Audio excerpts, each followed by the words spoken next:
नमस्कार विद्यार्थी मित्रांनो. महाराष्ट्र MCCET यामध्ये जो आपला विषय आहे मॅथ्स अँड स्टॅटिस्टिक्स, त्यामध्ये PYQ प्रश्नाचे जे पॅटर्न्स आहेत ते फॉलो होत असतात. त्यामुळे हे PYQ प्रश्न तुम्हाला मिस करून जमणार नाही. त्यामुळे हे PYQ प्रश्न प्रॅक्टिस करा आणि चांगला याचा अभ्यास करा. आजचा आपला टॉपिक आहे अल्जेब्रा. आणि चला तर मग सुरुवात करूया. नमस्कार, मी श्वेता चंदनकर तुम्हा सर्वांचे CET बाय ग्लोबल ऑनलाईन या युट्यूब चॅनलवर स्वागत करते. चला तर आपल्या आजच्या व्हिडिओला सुरुवात करूया.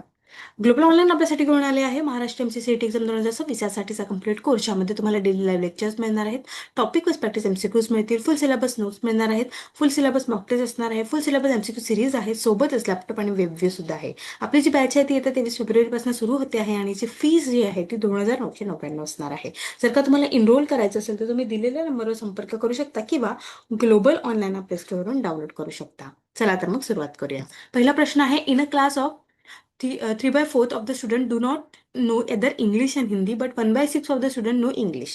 How many students know both English and Hindi if students who knew Hindi are 1/8 of the total student in the class? एक क्लास आहे त्यामध्ये 3/4 जे आहे ते स्टुडंट्स, त्यांना इंग्लिश पण येत नाही आणि हिंदी पण येत नाही. त्यानंतर 1/6 जे आहे त्यांना इंग्लिश येतं. त्यानंतर मग ते आपल्याला विचारलंय किती स्टुडंटला इंग्लिश आणि हिंदी दोन्ही येतं, जर का 1/8 जे आहे ते हिंदीला येत असेल तर. ओके. तर मग आपल्याला 1/4 मायनस 1/6 मायनस 1/8 हे जे आहे यानुसार आपल्याला आता काढायचं आहे. ठीक आहे. याचा LCM काढा, ते असणार आहे 24. 1/6 4 इंटू 6. ओके, म्हणजे 6/24. 1/6 इंटू 4 म्हणजे 4/24 आणि 1/8 इंटू 3 म्हणजे 3/24. ओके. त्यानंतर 6 - 4 - 3 डिवाइड बाय 24 आणि म्हणजे 1/24 जे आहे ते आपलं उत्तर असणार आहे. ए जे आहे ते आपलं उत्तर असणार आहे. ठीक आहे. चला, समोरचा प्रश्न आहे, 3/5 of a group of childrens are girl. If there are 24 girls then how many childrens are then a group. 3/5 जो ए आहे ते ग्रुपमध्ये चिल्ड्रन्स जे आहेत ते मुली आहेत, आणि अशा पद्धतीने जर का 24 मुली असतील तर त्याच्यामध्ये किती विद्यार्थी आहेत, चिल्ड्रन्स आहेत ते विचारलेलं आहे, मुलं आहेत ते विचारलेलं आहे. ठीक आहे.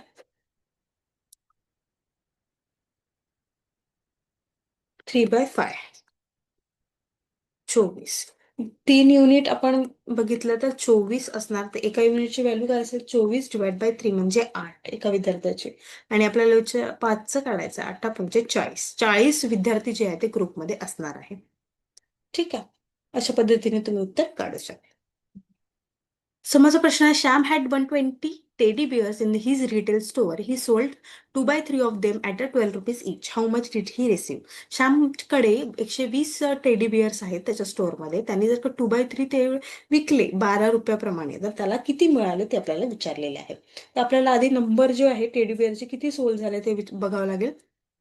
2/3 गुणिले 120 म्हणजेच 80. ठीक आहे.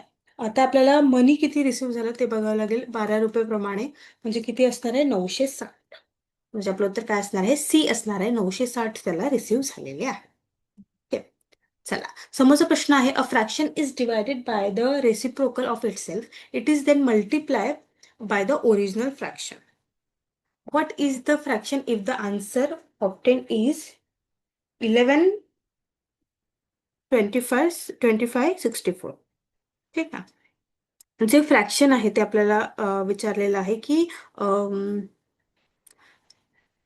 Okay, 9/4 fraction is divided by the reciprocal of itself. त्यामध्ये आपल्याला काय करावं लागेल, फ्रॅक्शन बी आहे, let fraction be a. Let fraction be A/1 into A is equal to 11 25 64. Okay. नंतर आता आपल्याला ए क्यूबची व्हॅल्यू काढायची आहे, जे काय 729 divide by 64. 9 into 9 into 9 divided by 4 into 4 into 4. Okay. त्यानंतर आपल्याला व्हॅल्यू येईल A इज इक्वल टू 9/4. म्हणजे जे ए आहे ते आपलं उत्तर असणार आहे. तुम्ही अशा पद्धतीने पण सॉल्व्ह करू शकता याला.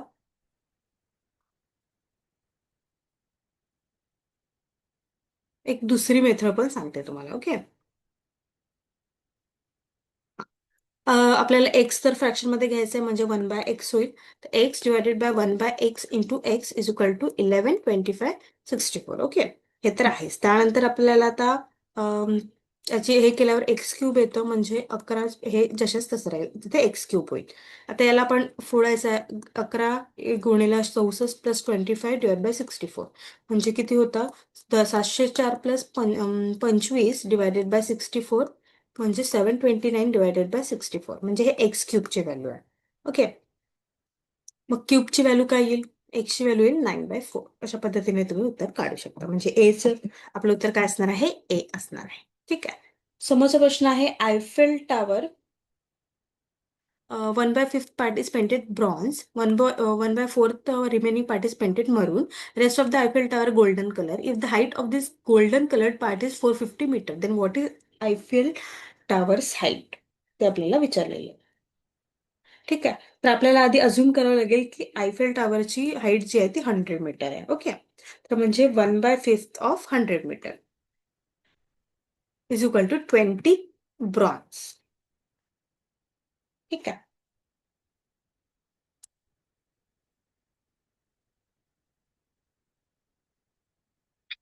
ओके, त्यानंतर आता आपल्याला 1/4 जे रिमेनिंग आहे, remaining is equal to 1/4 of 100 minus 20 म्हणजे किती असणार आहे? 20 m मरून आहे. ओके, मरून किती असणार आहे? 20 मीटर. आणि रेस्ट मग 100 - 20 - 20 म्हणजे 60 जे आहे ते गोल्डन असणार आहे. ठीक आहे, त्यानंतर आता आपल्याला काढावं लागेल की if the golden part is 60 metre then height is, golden जर का 60 राहील तर ते 100 मीटर. ओके, मग 100 गुणिला 450 मीटरचा असणार आहे तो, हो ना. कलर्ड पार्ट जो आहे तो 450 मीटरचा आहे म्हणजे 750 मीटर. ऍक्च्युअल हाईट किती असणार आहे आयफेल टॉवरची? ती असणार आहे 750 मीटरची. ठीक आहे, बघा 1/5 पार्ट जो आहे तो आपण घेतला आणि 100 मीटर फॉर एक्झाम्पल त्याचं घेतलेलं आहे आपण. ओके, तर सारखं 100 मीटर 1/5 केलं तर आपल्याला 20 ब्रॉन्झ मिळते. ओके, म्हणजे किती? 1/5 म्हणजे 20 आहे. नंतर 1/4 काय रिमेनिंग आहे, मग त्यामध्ये 1/4 इज इक्वल टू 100 - 20 म्हणजे किती? 20 m मरून आहे. ठीक आहे, नंतर 100 - 20 गोल्डन आहे. अशा पद्धतीने आपण ते उत्तर काढले. त्यानंतर समोरचा प्रश्न आहे a student walks from his house at a speed of 3 km/h and reaches the school 10 minutes late. If he walks at a speed of 4 km/h, then he reaches the school 10 minutes earlier. What is the distance between his school and his house? एक मुलगा जो आहे तो आपल्या त्याच्या घरापासनं 3 km/h स्पीडने जातो आणि स्कूलला 10 मिनिटं लेट पोहोचतो आहे. तर जर का तो 4 km/h जाईल तर तो 10 मिनिटं अर्लियर जातो. तर what is the distance between the school and his house? म्हणजे ते स्कूल आणि त्याच्या हाऊसमध्ये किती डिफरन्स आहे ते आपल्याला विचारलेले आहे.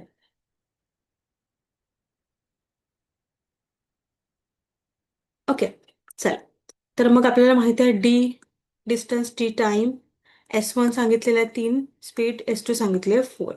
ठीक आहे, तर 10 मिनिट प्लस 10 मिनिट 20 म्हणजे 20/60 म्हणजे 1/3. हे काय आहे? कन्वर्ट केलं आपण टाइमला अवरमध्ये. त्यानंतर S1 T1 1/6 आणि T2 किती असणार आहे? DS2 D/4. ठीक आहे, त्यानंतर आपल्याला फॉर्म्युला वापरायचा आहे. T1 - T2 is equal to, हे किती आहे? D/3 आणि हे आहे D/4. 1/3. 4D - 3D divided by 12 1/3 D/12 म्हणजे 1/3 आणि D ची व्हॅल्यू काय असणार आहे? 12/3 म्हणजे D is equal to 4 kilometre. D is equal to 4 kilometre असणार.